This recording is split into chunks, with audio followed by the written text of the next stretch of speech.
Hey everyone, it's Jason, and with cruise prices up over 40% compared to last year, you're probably feeling the crunch like most of us.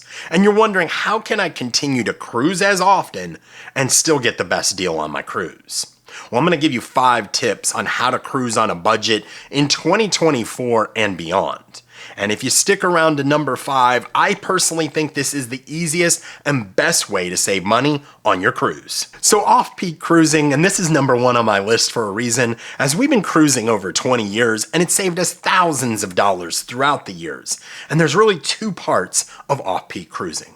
Number 1, cruise during shoulder season. Now you might be like, Jason, I don't know what shoulder season means. And it's a term used by those in the travel agencies and cruise lines, basically stating it's the before and after of the high season.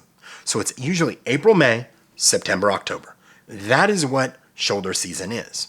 And an example of this is we booked our Alaskan cruise this year, end of August, early September. So it would be a shoulder season cruise. Versus 3 weeks prior, it saved us over $1,000. We do this on most of our cruises and it saves us a ton of money. It's something that you might want to look at. The second part of off-season or off-peak cruising is being flexible with your dates. So what I'm going to suggest you do is, let's say you're looking at a cruise and let's say it's April 1st. Make sure to check 2 weeks before and 2 weeks after. So that's 5 cruises that you're checking. You might be shocked. I gave this advice to someone who he was flexible with his time within a reason. He could cruise within a month. And he says, I saved $1,000 on my Princess cruise by booking 2 weeks after. Same ship, same itinerary, same cabin. Saved $1,000. He's like, man, you saved me $1,000 and I can go and buy my beverage package, the Princess Plus package. It's a great way to implement that. Now, here's a side piece in all this.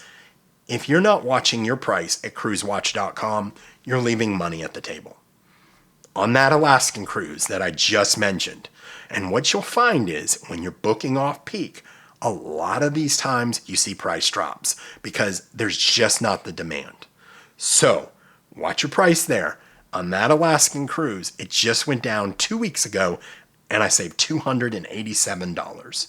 So now I'm over $1,287 cheaper than 3 weeks prior. It's just a great way to save money. Do you cruise during off-peak season, and do you use cruisewatch.com? So number 2, and I know I'm going to get some feedback on this one, but try a more budget-friendly cruise line. I know that might not be necessarily what you want to do, but what we've looked at recently is their pricing, like on MSC and Carnival, is sometimes half of what it is on Royal Caribbean. I've also noticed that the MSC Yacht Club, which is a much more elevated experience, is the same price as some Royal Caribbean ships' balcony cabins. So it might be something that you want to check out. So number 3, try a shorter cruise. And this is especially true if it's your first cruise or you can't afford that 7-day cruise. And what I'm going to suggest always is stay away from the 3-day booze cruises out of South Florida, especially during spring break. But look at ports like Port Canaveral and Tampa that have many different options like Carnival, MSC, and Royal Caribbean that offer 4 and 5 night cruises that a lot of people enjoy because they say it's a little more chilled than those 3-day cruises. So it might be an option that will work for you. So number 4, and this is one of my favorites, consider sailing on an older ship.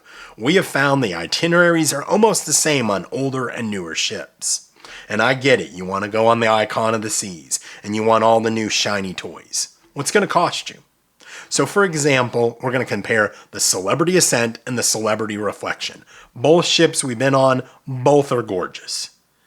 In April of next year, for a week-long cruise, the Celebrity Ascent is almost $1,000.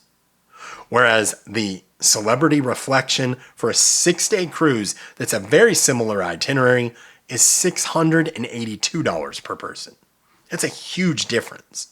Now, if you look at the 8-day cruise, which is obviously another day longer than the 7-day Ascent cruise on the Reflection, and I think is a much better itinerary because you get to go to Aruba, Bonaire, and Curacao, it's $832 a person. So $100 and almost $70 less per person, just off their website. Now, I'm talking to a travel agent or anything. It's worth looking at. Now, I can say for certainty, I've been on older Royal Caribbean ships and older celebrity ships. As I mentioned, the Reflection, one of my favorite ships. I'll have a ship tour coming up on it soon. These are well-kept ships. They're gorgeous. And it's worth considering if you're trying to cruise on a budget in 2024 and beyond. So before I get to number 5, I would ask that you please like the video, as it does help the channel grow. Also, consider subscribing, because I want the channel to grow to 100,000 subscribers by the time we go on our Alaskan cruise at the end of August. So if you could help me do that, I would greatly appreciate it. Thanks so much. So number 5, and I think this is the easiest and best way to save money on your cruises, is understand your onboard purchases. Do you need that beverage package? Do you need that dining package? Do you need that spa package, the thermal suite in the spa? That one's on me. Understand cruise lines are bragging about how good they've gotten at selling these packages to their passengers. When they're on their earnings calls to their investors, Norwegian, Carnival, Royal, all of them have said onboard purchases post-pandemic have skyrocketed. And it's because they've done a really good job at marketing to their passengers. It's time for us as passengers to say, no thanks, no more. Now, if you use them, great. But I've had people that literally tell me they had the beverage package and they don't like to drink. Then why did you have the package? And this has happened more than once.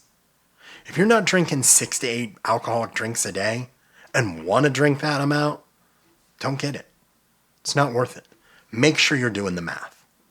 The dining packages. I've had people that had the ultimate dining package tell me, yeah, by day 3 or 4, we're stuffed. I don't ever want to go to another specialty restaurant again. Well, then maybe try 1 or 2 days instead of every single night and every single day during lunch. And the thermal suite. For us, it was $400. It was beautiful. We went twice.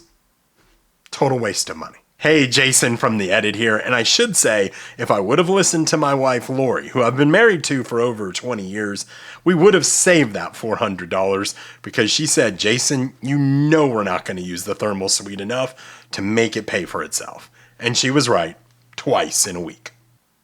It's time for us, as passengers, to save some money and stop wasting money.